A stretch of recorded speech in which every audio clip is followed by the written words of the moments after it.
El sargento instructor se detuvo en plena marcha, con las botas clavadas en la tierra como si alguien hubiera tirado de una cadena invisible alrededor de su pecho. 50 cadetes se congelaron detrás de él. Las familias en las gradas guardaron silencio. Incluso el viento parecía haberse atragantado. Y entonces me miró directamente a mí. No a mi hermano, no a los oficiales en el palco, sino a mí. A la mujer sentada 3 filas arriba desde abajo con las piernas cruzadas y las manos dobladas pulcramente, como alguien que no pertenecía en absoluto a un campo de desfile militar. Caminó hacia mí con la precisión mecánica y afilada de un hombre que trae malas noticias. Los susurros recorrieron las gradas y pude sentir la confusión de mi padre pinchándome la espalda como electricidad estática. Cuando el sargento se detuvo a solo medio metro de donde yo estaba sentada, tomó aire y saludó. Un saludo militar perfecto, nítido, de manual del tipo que usan en los anuncios de reclutamiento. Señora, no se me informó que estaría observando la graduación hoy. El estadio entero jadeó. A mi padre se le resbaló la bebida de la mano. Mi madre se aferró al asiento como si hubiera olvidado que existía la gravedad. Mi hermano se giró en plena formación, con la boca abierta. Todos me miraban a mí, a la que habían presentado durante años como la hija que no pudo soportar la disciplina, como si estuvieran viendo a un fantasma salir de una fotografía que habían enterrado. Mantuve mi voz baja, tranquila, controlada. Sargento, estoy fuera de servicio. Continué. Pero el daño ya estaba hecho. El mundo entero acababa de ver la verdad. Esa que habían pasado años negándose a creer. Ahora, déjenme contarles cómo llegamos allí. Me llamo Catalina Ruiz, y si le hubieran preguntado a mi familia quién era yo antes de esa mañana, todos habrían dicho lo mismo: ella abandonó. Se rompió bajo presión. No pudo con el uniforme. Para ellos, yo era el capítulo sin terminar, la que no se convirtió en nada de lo que valiera la pena presumir en la cena de Navidad. Pero eso es lo curioso de las historias familiares, solo conocen las partes que les dejas conservar. Esa mañana comenzó como cualquier otra ceremonia de familia militar. Demasiados coches, muy pocas plazas de aparcamiento y una larga fila de padres apresurándose para conseguir los asientos más cercanos al pasillo, y así poder filmar el gran momento de sus orgullosos soldados. Mi hermano Adrián se graduaba del entrenamiento avanzado de infantería. El niño de oro o el futuro oficial, el que había hecho todo bien. Mis padres estaban arreglados como si asistieran a una boda real. Mi madre llevaba sus perlas, esas que decía que eran para ocasiones apropiadas. Mi padre lucía un corte de pelo fresco, del tipo que solía obligarnos a llevar todos los sábados por la mañana cuando éramos niños. Pero yo llevaba una blusa azul marino sencilla, pantalones de vestir y un cortavientos, el tipo de atuendo que decía: no se preocupen por mí, me mezclaré con el fondo.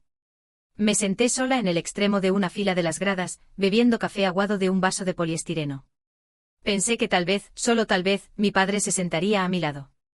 No para disculparse ni siquiera para hablar, solo sentarse. Pero cuando pasó, ni siquiera me miró. En cambio, le dijo en voz alta a la pareja frente a nosotros: mi hija no logró pasar la Academia General. No pudo con la disciplina. Algunos chicos simplemente no están hechos para el servicio. Escuché cada palabra que él quería que escuchara. La pareja asintió cortésmente. Nadie lo cuestionó. ¿Por qué lo harían? Sonaba tan seguro, tan autoritario, y hasta donde todos sabían, tenía razón. Porque en su mundo, el fracaso es simple, visible y obvio. Pero las historias reales, las que ocurren en silencio, en las sombras detrás de puertas sin carteles, esas no se cuentan en las cenas familiares. La ceremonia de apertura comenzó. Las banderas se alzaron. La voz del locutor resonó por todo el campo de maniobras. Los cadetes marcharon con precisión perfecta. Observé a Adrián con orgullo genuino. Había trabajado duro. Se había ganado cada galón. Pero el orgullo tiene una forma curiosa de convertirse en otra cosa cuando las comparaciones familiares se mezclan en él. Cuando Adrián recibió su reconocimiento, mi padre aplaudió lo suficientemente fuerte para todo el recinto. Luego, con una sonrisa burlona, se volvió hacia mi madre y dijo: al menos uno de nuestros hijos lo logró. Ella dio una pequeña sonrisa triste, del tipo que das cuando estás de acuerdo pero no quieres decirlo en voz alta. Yo me quedé callada. El silencio es un idioma que hablo con fluidez. El sol ya estaba alto cuando los oficiales al mando terminaron sus discursos y los instructores comenzaron a disolver las unidades. Y ahí fue cuando sucedió. El cambio. El momento que rompió la narrativa que mi familia había vertido en cemento hace años. El sargento Marcos Ferrán, duro, respetado, infame por reducir a hombres adultos a reclutas temblorosos, se detuvo a mitad de paso. Sus ojos se clavaron en mí. No como si me reconociera como la hermana de Adrián, sino más bien como si hubiera tropezado con algo que no pertenecía allí, algo inesperado, algo peligroso. Entrecerró los ojos, inclinó la cabeza, dio un paso más cerca y luego se congeló. Su rostro pasó de la curiosidad a la comprensión, esa sensación que sientes en el estómago antes de que llegue a tu mente. Luego marchó hacia mí, cada paso afilado y deliberado. Los cadetes se detuvieron. Los padres bajaron sus teléfonos. Los oficiales se giraron. El silencio se propagó hacia afuera como una piedra arrojada en agua mansa. Y cuando se detuvo, saludó. Me saludó a mí. No a Adrián, no a mi padre, no a los oficiales al mando. A mí. Señora, no se me informó que estaría observando la graduación hoy. La multitud inhaló en un jadeo colectivo. El rostro de mi padre se puso blanco.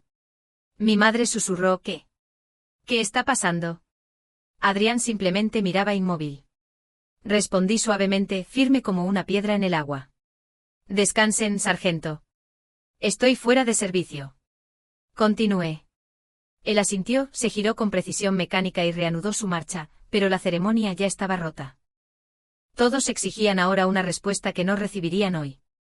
Me levanté silenciosamente, me sacudí el polvo de la manga y me alejé. Detrás de mí escuché a mi padre susurrar: Catalina, ¿qué has hecho? No tenía ni idea. Todavía no. Pero lo sabría, y también todos los demás. No me apresuré. La gente que vive ruidosamente se apresura. La gente que necesita atención se apresura. Pero la gente como yo, que ha trabajado en los rincones silenciosos del país, que ha pasado años pasando desapercibida, aprende a caminar como si el suelo mismo decidiera seguirla. Así que mientras bajaba las gradas, dejando atrás el eco de ese saludo, me moví con el mismo paso firme que había llevado a través de desiertos, refugios de tormenta, pasillos federales y casas de seguridad. Detrás de mí, la ceremonia luchaba por fingir que todo era normal, pero no lo era. Podía sentir la tensión cambiar. Cadetes perdiendo el paso. Padres susurrando, oficiales mirando por encima de sus hombros, tratando de ocultar la confusión que se retorcía en sus rostros. Escuché a mi padre antes de verlo. Sus pasos eran irregulares. Apresurados. El mismo sonido que hacía cuando la ira luchaba con el miedo dentro de él. Catalina, gritó. Seguí caminando hasta llegar al estacionamiento donde el calor brillaba sobre el asfalto. Solo entonces me giré. Él marchó hacia mí con esa zancada de piernas rígidas que usaba cuando la vida no seguía sus expectativas. Su cara estaba roja, la mandíbula trabada, las cejas fruncidas con algo que no quería que yo viera. Pánico. ¿Qué fue eso?, exigió. ¿Cómo te llamó? ¿De qué iba eso? No respondí. Todavía no. El silencio inquieta a la gente más que los gritos. Lo intentó de nuevo, más fuerte esta vez. Catalina, ¿qué has estado haciendo?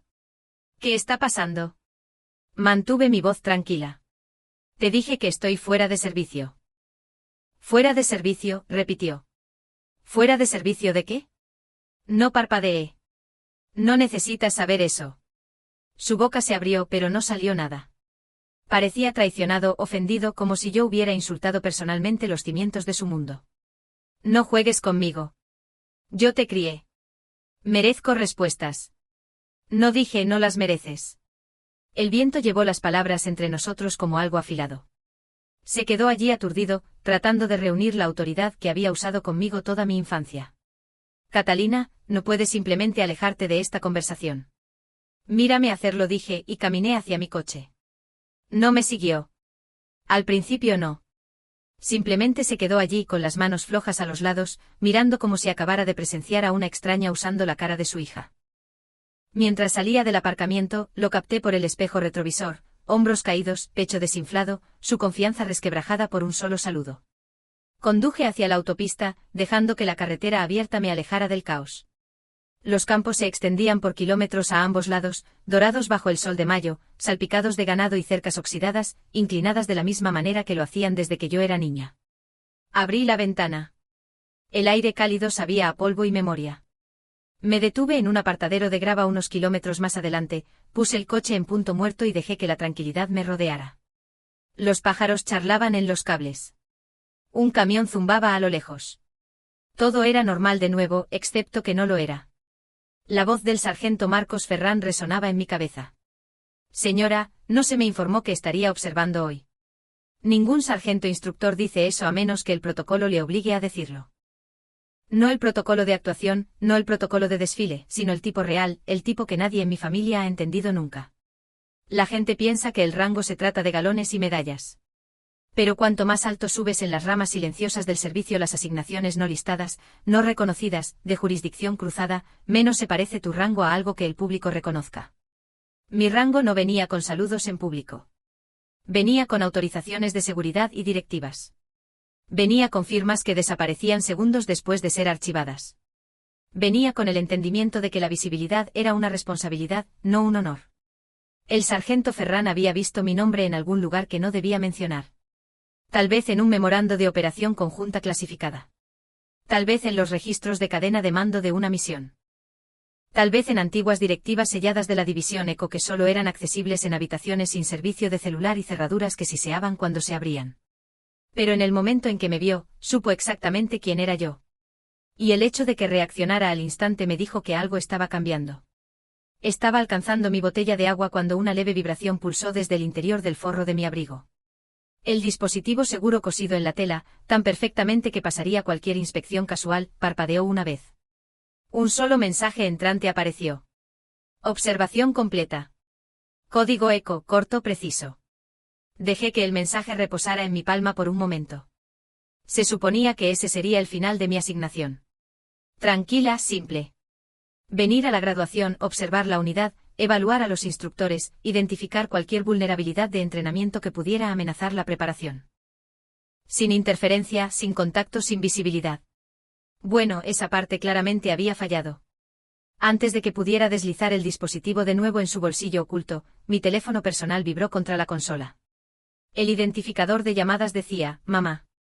Miré el nombre por un segundo largo antes de contestar. Su voz era cortante, brusca, casi oficinesca. Ven a casa el domingo. Vamos a tener una cena de celebración para Adrián. Ponte algo normal. Luego colgó. Sin, hola. Sin, ¿cómo estás? Y ciertamente ninguna mención de la escena que acababa de causar o de la forma en que la mitad de la base se había congelado cuando un sargento instructor saludó a su hija. El silencio después de la llamada se sintió más pesado que sus palabras.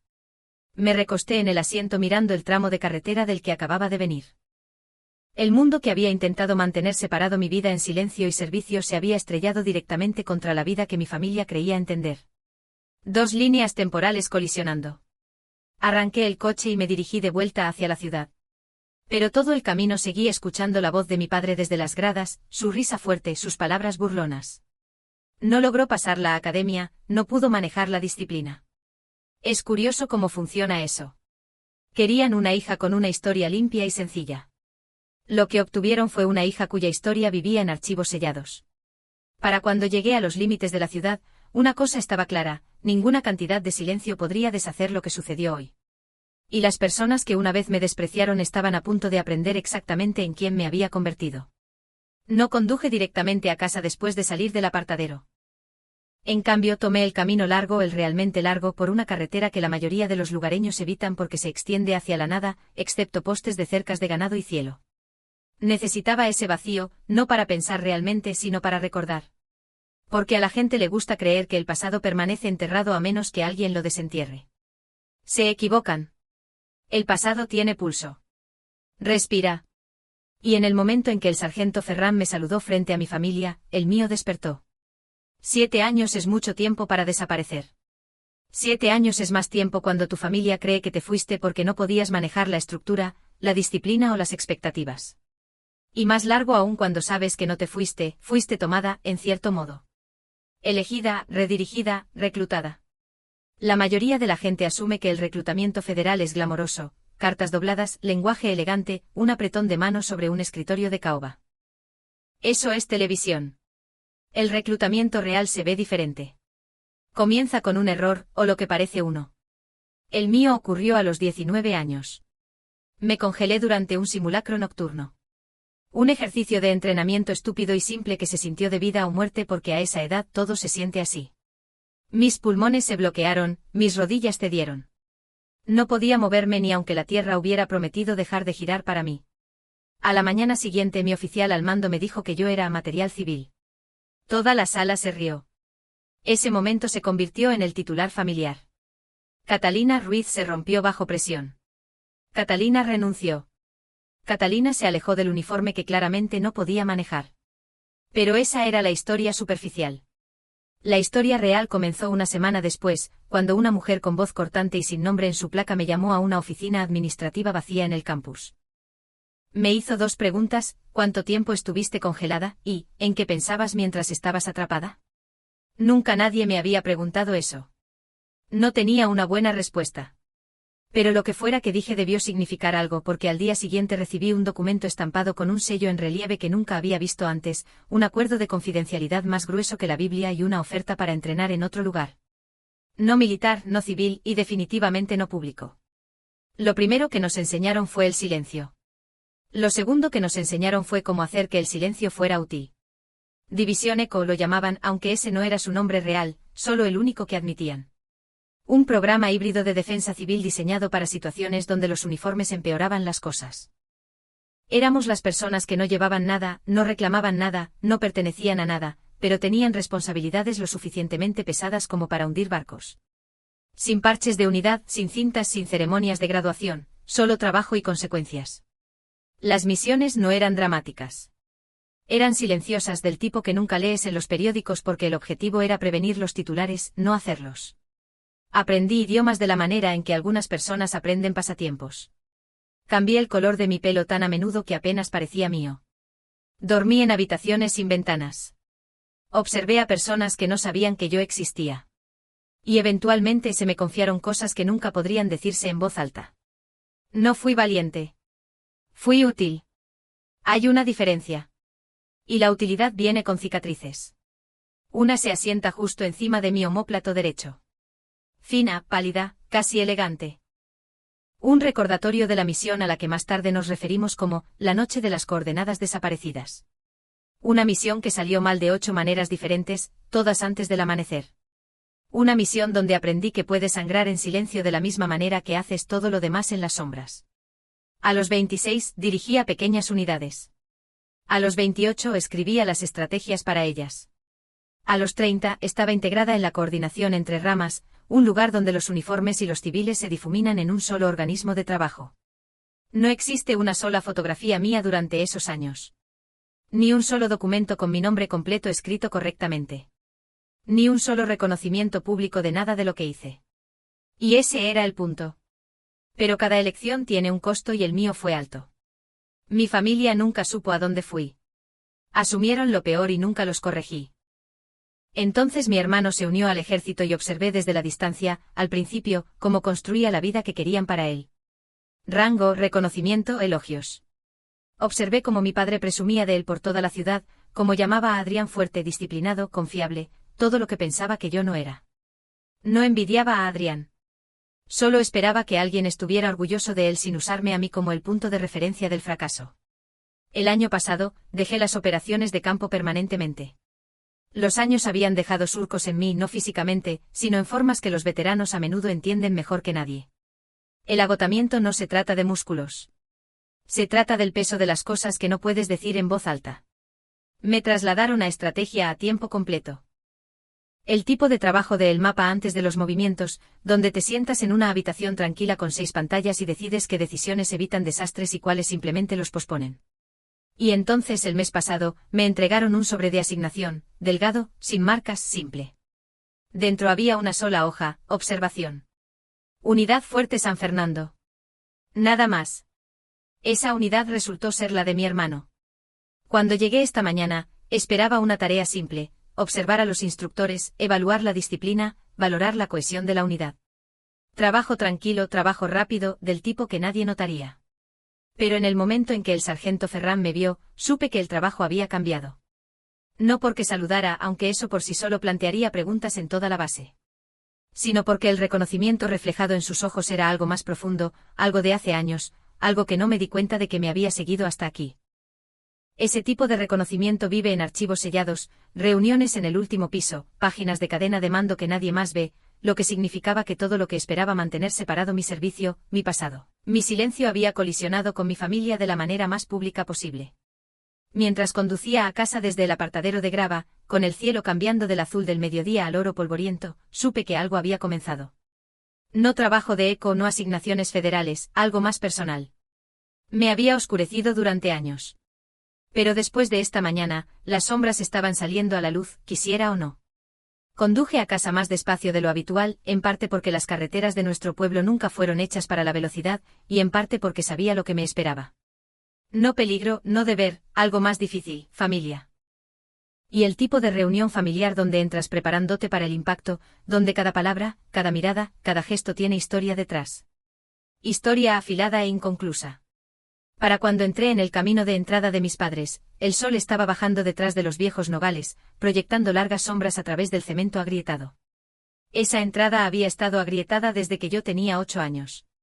Mi padre siempre decía que la arreglaría el próximo día de pago, pero el próximo día de pago nunca llegaba. Algunas cosas permanecen rotas porque arreglarlas obligaría a un hombre a admitir que importan. La casa se veía exactamente igual que cuando la dejé hace años, la pintura descolorida, el buzón inclinado, la luz del porche que parpadeaba como si tratara de recordar cómo brillar. Incluso las campanas de viento oxidadas tintineaban el mismo ritmo desafinado que habían tocado toda mi infancia. Me senté en el coche por un momento después de aparcar. No para recomponerme. Eso es algo que hace la gente cuando tiene miedo de ser vista. Yo no tenía miedo. Solo necesitaba un momento para cambiar de marcha del silencio de eco a la tensión de pueblo pequeño. 2 zonas de guerra diferentes, cada una requiriendo su propia armadura. Salí, me alisé la blusa y caminé hacia la puerta principal. Las voces del interior llegaban a través de la mosquitera, risas, tintineo de vasos, la actuación de una celebración familiar. La celebración de mi hermano. Me detuve en el porche. El olor a jamón asado y demasiada canela flotaba pesado en el aire. Mi madre siempre usaba canela como si estuviera cubriendo algo. Tal vez lo estaba haciendo. Toqué ligeramente. Nunca cerraban la puerta con llave de todos modos. Mi madre abrió con esa sonrisa tensa que guardaba para las visitas que toleraba pero no amaba. «¿Estás aquí?», dijo. Ni un hola, ni una bienvenida, solo una declaración que no sabía cómo decorar. «Lo estoy», respondí. Ella se hizo a un lado. Entré. El comedor había sido transformado como si estuviera albergando un banquete de premios militares. Una pancarta con «Felicidades Adrián» se extendía a través de la pared trasera. Programas impresos y doblados se asentaban pulcramente en cada lugar de la mesa, como si esto fuera la fiesta posterior a la ceremonia de graduación. Una presentación de diapositivas se reproducía en la televisión: Adrián en el campo de entrenamiento, Adrián en uniforme, Adrián saludando, Adrián con instructores, Adrián sonriendo, rodeado de aplausos. Escaneé las paredes. Ni una foto mía, ni siquiera una antigua. Ni siquiera algo de la infancia. No estaba enfadada, solo recordé: algunas familias enmarcan su orgullo, la mía enmarcaba su narrativa. Adrián me vio primero. Parecía sorprendido, tal vez incluso aliviado. Pero antes de que pudiera hablar, mi padre se acercó con un vaso de té dulce y esa sonrisa orgullosa que solo usaba cuando hablaba de cosas que entendía: rango, medallas, logros que podían cuantificarse y mostrarse. No me abrazó, no me estrechó la mano, solo asintió como un hombre saludando a un empleado que no recordaba haber contratado. Así que dijo, mirando de nuevo hacia la presentación de diapositivas: «¿Qué estás haciendo estos días?». Abrí la boca, pero no esperó una respuesta. Adrián aquí acaba de terminar primero de su clase, continuó palmeando el hombro de mi hermano. Material de liderazgo, compromiso real, algo que no se puede enseñar. Mi madre intervino suavemente: «Estamos tan orgullosos de él». Absorbí las palabras. Dejé que se asentaran. No reaccioné. No visiblemente. Mi tía Carmen, estacionada cerca del buffet como una guardia autoproclamada, sonrió con malicia y dijo: «¿No solías trabajar de camarera en el bar de la esquina? Parece que se te pegó». Siguieron unas cuantas risas corteses. Adrián se puso rígido, pero no dijo nada. Todavía no di una pequeña sonrisa, medida y controlada. «Soy mejor sirviendo ahora», dije con calma. Aterrizó de la manera que pretendía, lo suficientemente suave para sonar inofensivo, lo suficientemente afilado para significarlo todo. Mi padre señaló hacia la mesa del comedor. «Estamos a punto de comer. Coge algunos tenedores extra de la cocina, ¿quieres?». Así, sin más. Rol predeterminado restablecido. Hija invisible designada como ayudante. También agua, añadió alguien. Nadie más está levantado. Cata puede traerla, dijo otra persona. No había duda de si me importaba. Asumieron que lo haría, que debería, así que fui. Busqué los tenedores, serví el agua, escuché las risas que llegaban por el pasillo. Capté destellos de la cara de Adrián iluminada en la presentación. El niño de oro, el reflejo de todo lo que deseaban poder reclamar como éxito de crianza. Nunca consideraron que yo podría haber luchado batallas que no podían imaginar porque no las luché a la vista. Cuando llevé los tenedores de vuelta, la mesa estaba llena. Cada asiento tenía una tarjeta con un nombre. Cada asiento excepto el mío. Mi madre parpadeó mirándome como si estuviera sorprendida de que todavía estuviera en la casa. Hay una silla plegable en el porche, dijo. Junto a la parrilla. Puedes sentarte allí. Así que lo hice. Salí al porche, aparté la silla de metal de la pared y me senté con el viento de la tarde rozando mis tobillos y el olor a propano saliendo de la vieja parrilla. Dentro el tintineo de los platos y el zumbido de la conversación casual continuaban sin perder el ritmo. Pero hay un tipo de silencio que llega no cuando estás sola, sino cuando no eres deseada, y yo había vivido con ese silencio lo suficiente como para conocerlo íntimamente. Me recosté con las manos cruzadas, escuchando sus voces a través de las paredes delgadas, sus risas, su orgullo, sus recuerdos de los triunfos de Adrián. No me veían. No me habían visto en años, tal vez nunca. Y pensaban que ese silencio significaba que me había desmoronado. Pensaban que la chica que salió de la academia hace 7 años nunca se levantó. Pensaban que me quedé rota. Pensaban que me quedé pequeña. No tenían idea de que la misma chica a la que empujaron al porche había dirigido una vez operaciones en habitaciones a las que no podían entrar sin una escolta federal. Que había estado en lugares donde el silencio no era desdén. Era supervivencia. Desde el interior de la casa, alguien dijo, debería haberse quedado en la escuela. Tal vez lo habría logrado. Otra persona respondió, no hagamos que esto trate sobre ella. Exhalé lentamente, no con ira, sino con aceptación. Nunca había esperado que entendieran mis decisiones. Pero ahora, después de lo que pasó en la base, sabía que estaban a punto de aprender la verdad, quisieran o no. Mientras veía desaparecer el último rayo de sol detrás de los árboles, otra vibración pulsó a través de mi abrigo. La alerta segura que esperaba que no llegara hasta la mañana. Lo saqué. Una línea brillaba en la pequeña pantalla, activación por proximidad. Protocolo eco. Me incliné hacia adelante. Eso no era estándar. Eso no era rutina. Algo había cambiado. Algo me había seguido a casa, y era solo el comienzo. La alerta en mi dispositivo seguro no zumbó como un teléfono normal. Pulsó un zumbido bajo casi imperceptible que se sentía más de lo que se oía, el tipo que se arrastraba bajo la piel y se asentaba en la columna vertebral. Eco, decidido, inconfundible. Supe antes incluso de sacar el dispositivo de mi abrigo que cualquier pedazo de paz que esperara conservar esa noche acababa de evaporarse. Activación por proximidad. Protocolo eco. No una solicitud, no una advertencia, una directiva. Cerré la mano alrededor del dispositivo y miré hacia el patio oscuro. La luz del porche parpadeaba sobre mí proyectando sombras espasmódicas a través de las tablas de madera agrietadas. En algún lugar dentro de la casa, mi padre se rió. Un sonido fuerte y retumbante que guardaba para los momentos en que creía tener algo que valía la pena celebrar. El contraste entre esa alegría y el mensaje brillando en mi palma era casi surrealista. Me levanté de la silla plegable de metal y tomé una larga respiración. El aire olía a propano y canela. Mi infancia resumida en 2 aromas. Deslicé el dispositivo de nuevo en el bolsillo oculto y bajé silenciosamente del porche. Nadie se dio cuenta. Nadie lo hacía nunca. La grava crujió bajo mis zapatos mientras caminaba hacia el coche. No me molesté en decir adiós. No había nada que decir. Todavía no. Para cuando llegué al final de la calle, el mensaje ya se había expandido en una directiva completa: regresar a Fuerte San Fernando. Turno de observación. Iniciar evaluación pasiva. Contacto no requerido. Giré hacia la autopista, los faros cortando largos tramos de carretera vacía.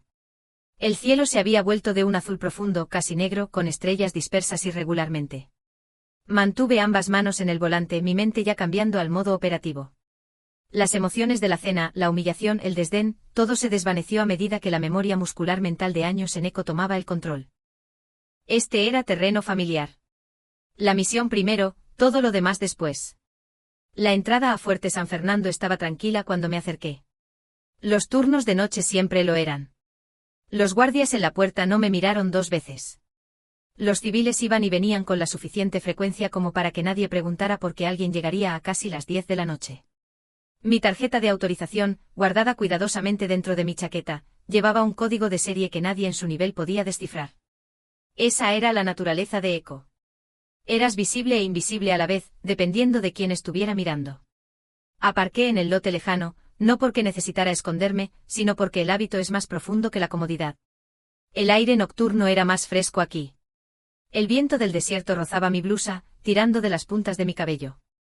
El estruendo distante de metal resonaba a través de los terrenos. Un simulacro de equipo nocturno. Los reclutas nunca dormían tanto como esperaban. Mientras caminaba por la puerta sur, mantuve mis pasos uniformes deliberados. Algunos oficiales pasaron asintiendo cortésmente, probablemente asumiendo que yo era algún tipo de analista contratada. La mayoría de los especialistas civiles tenían un aspecto, vestidos de civil, columna recta, una mirada que decía que habían visto demasiado y ya no se impresionaban por mucho. Yo encajaba perfectamente. Los campos de entrenamiento estaban vivos con movimiento. Podía ver siluetas de reclutas en el campo inferior, alineados bajo reflectores que proyectaban sombras afiladas a través del polvo. Se movían con la precisión áspera de personas que todavía están aprendiendo cómo convertir sus cuerpos en instrumentos. Sus cánticos de cadencia resonaban a través del desierto como fantasmas de viejas batallas. Y entonces lo vi.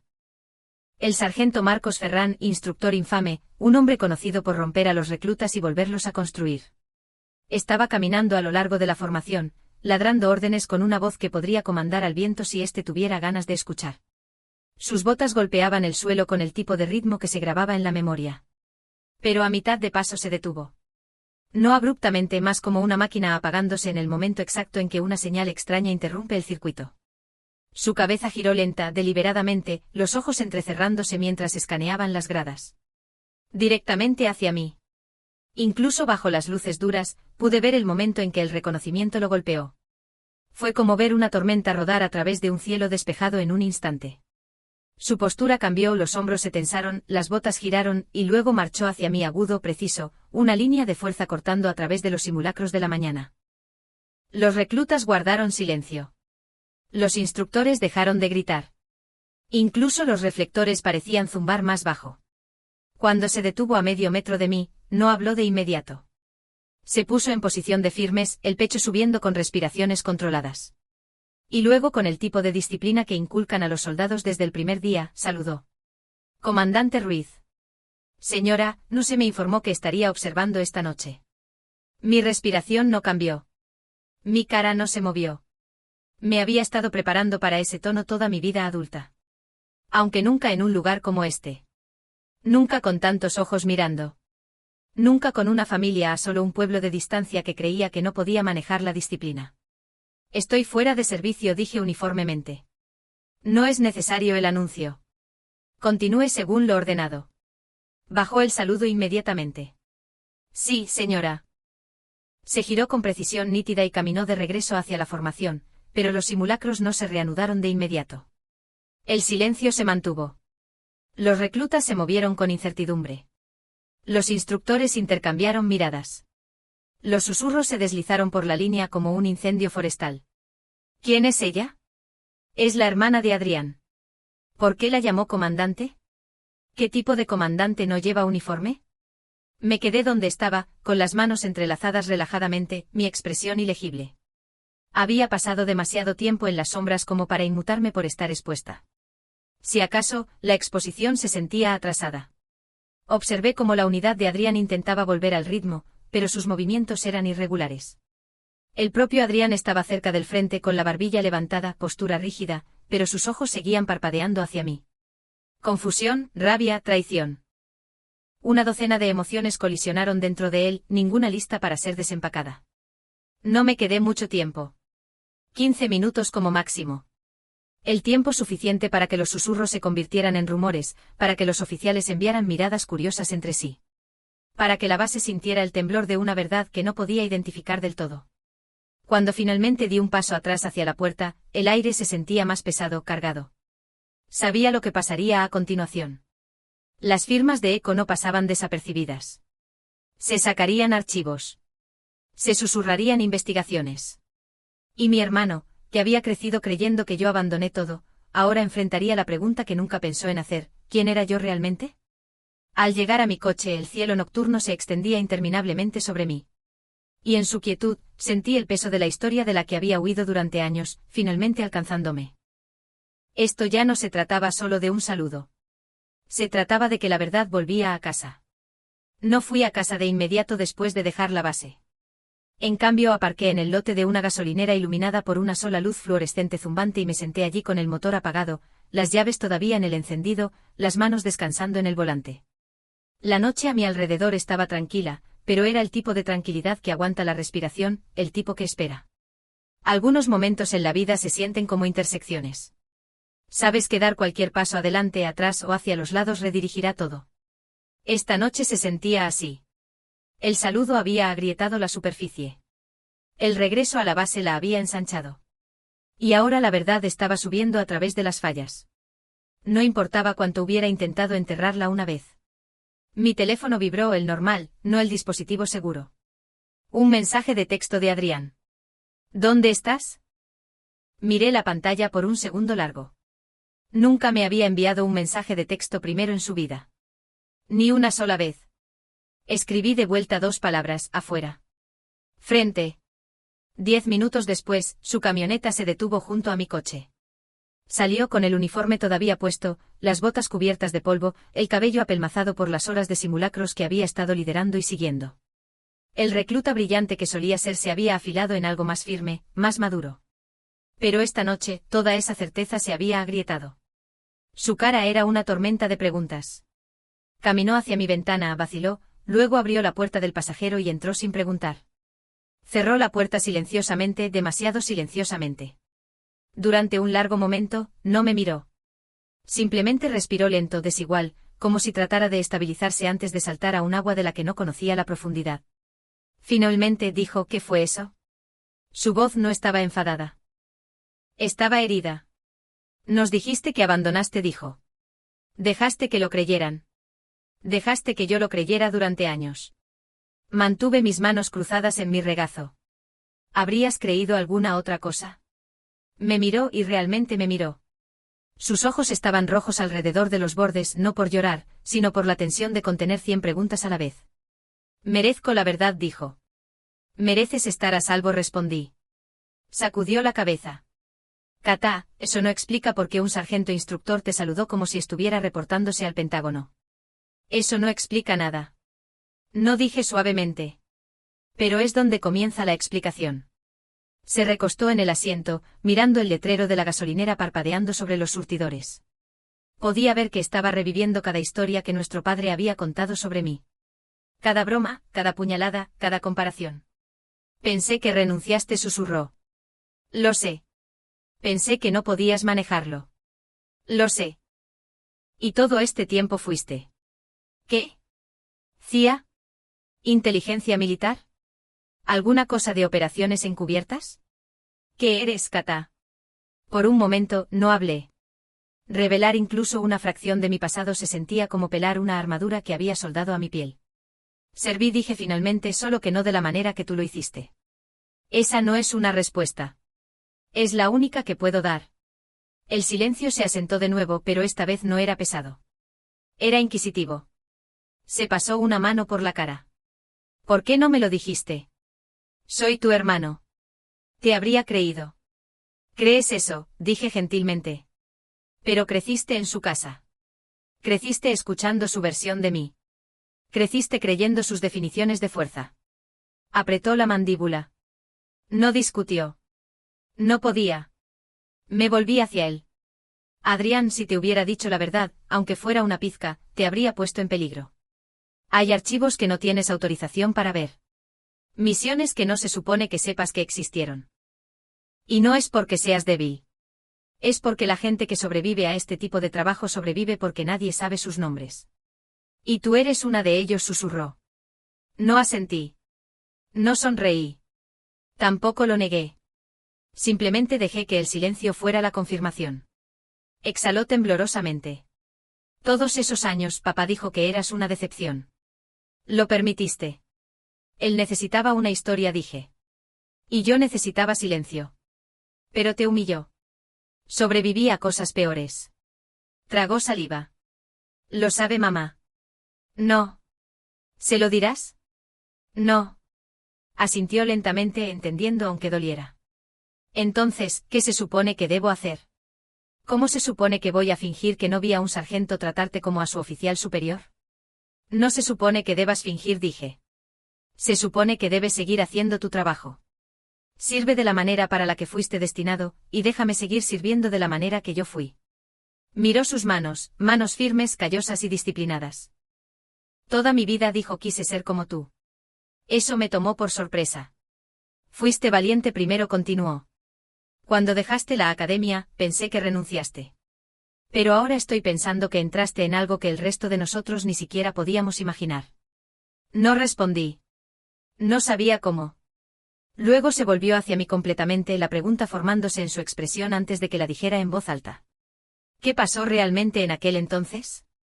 Esa noche dijeron que te congelaste. Esa noche todo cambió. Un viento frío barrió el estacionamiento, levantando polvo en pequeñas espirales. Por un momento el peso de 7 años presionó contra mis costillas. Hubo un simulacro, dije en voz baja. Y un error. Y después, alguien notó algo en mí. Algo que no entendí en ese momento. Algo que les hizo llevarme a otro lugar. No porque fallé. Porque no lo hice. Estuvo en silencio un largo rato. Luego susurró, Kata, estoy orgulloso de ti. Las palabras se asentaron dentro de mí como ceniza tibia, suaves, pesadas, inesperadas. Casi a la señal, mi dispositivo seguro vibró de nuevo. Otro mensaje. Comenzar rastreo inmediatamente. Ping de nodo interno. Posible brecha. Adrián vio el tenue brillo desde el bolsillo de mi abrigo. ¿Qué es eso?, preguntó. Trabajo, dije. Y necesito irme. Asintió, abrió la puerta, luego hizo una pausa antes de salir. ¿Te veré mañana? ¿Lo harás? Dio una pequeña sonrisa, incierta pero esperanzada. Bien. Cerró la puerta suavemente y caminó de regreso a su camioneta. Lo vi alejarse, vi sus luces traseras desvanecerse en la noche. Solo entonces agarré el dispositivo, leí el mensaje de nuevo y sentí la verdad asentarse como una piedra en mi estómago. Una brecha en Fuerte San Fernando esta noche, y quienquiera que la desencadenó había usado una firma vinculada a mí. El mensaje brillaba en mi mano como una pequeña verdad peligrosa. Comenzar rastreo inmediatamente. Ping de nodo interno. Posible brecha. Una brecha no era inusual. Una brecha vinculada a mí sí lo era. Salí del estacionamiento de la gasolinera y me dirigí de nuevo hacia Fuerte San Fernando, con la carretera extendiéndose vacía ante mí. Las estrellas arriba parecían frías, distantes, como una fila de testigos silenciosos. Mis neumáticos zumbaban contra el asfalto, un ritmo constante que me ayudaba a concentrarme. No tenía miedo, el entrenamiento de Eco te saca el miedo a golpes temprano, pero había un nudo en mi estómago que sabía que esto no era un incidente aleatorio. Alguien había tocado la sección equivocada del sistema equivocado, y la señal rastreaba hasta un nodo que no había sido tocado en 5 años. Alguien había metido la mano en una parte de mi pasado que había dejado sellada. La base estaba más tranquila que antes cuando llegué. Los simulacros nocturnos habían terminado. Los reflectores atenuaban el aire pesado con el frío del desierto. Mostré mi tarjeta de autorización en el puesto de control y me hicieron pasar sin preguntas. La mayoría de los guardias asumen que los analistas civiles son inofensivos. La mayoría de los guardias estarían equivocados. El ala de operaciones estaba en el extremo lejano. Una estructura de hormigón achaparrada sin ventanas y sin señalización. El tipo de edificio que finge no existir. Cuando entré el aire olía vagamente a café quemado y archivos de papel viejos. Un oficial subalterno levantó la vista sorprendido de ver a alguien a esta hora. Pero en el momento en que mostré mi placa, se puso más derecho y me llevó a una pequeña sala de reuniones. La comandante Elena Soria ya estaba allí, sentada a la cabecera de la mesa. Su expresión era la misma de siempre, ilegible, afilada como una navaja, sin paciencia para el teatro.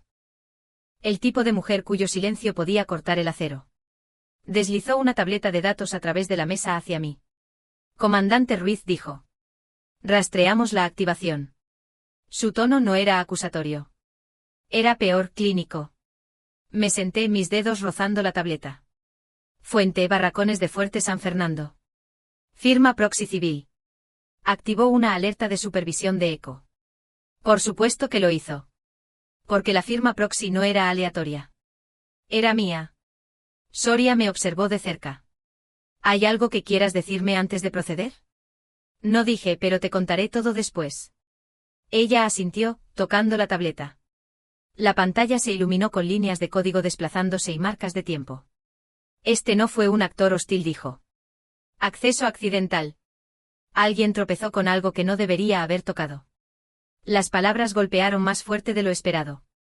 Accidental. Solo había una persona que tenía acceso físico al dispositivo capaz de desencadenar esa firma. Clara, la compañera de litera de mi hermana en todos los sentidos excepto en la sangre. La niña que solía cuidar. La chica que me admiraba mucho antes de entender en qué me convertí. Me puse de pie. Tráela.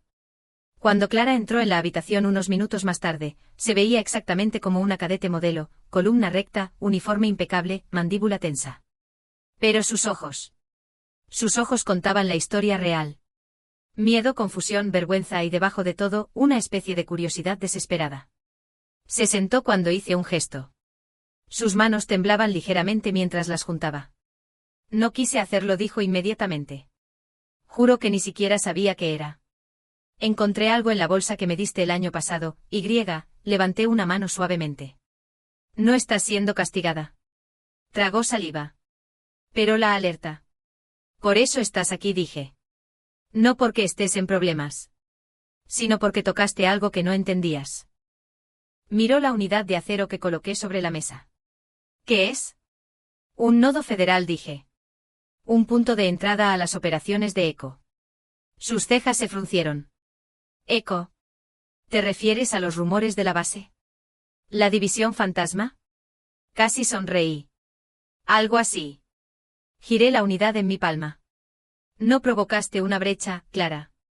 Pisaste una mina terrestre que alguien más enterró hace años. ¿Quién? Susurró. Carlos Vega, dije. Ex-contratista. Construyó partes del sistema de interfaz. Lo marqué por inyecciones de código no autorizadas hace 5 años. Fue eliminado. O eso pensábamos. La comandante Soria se aclaró la garganta.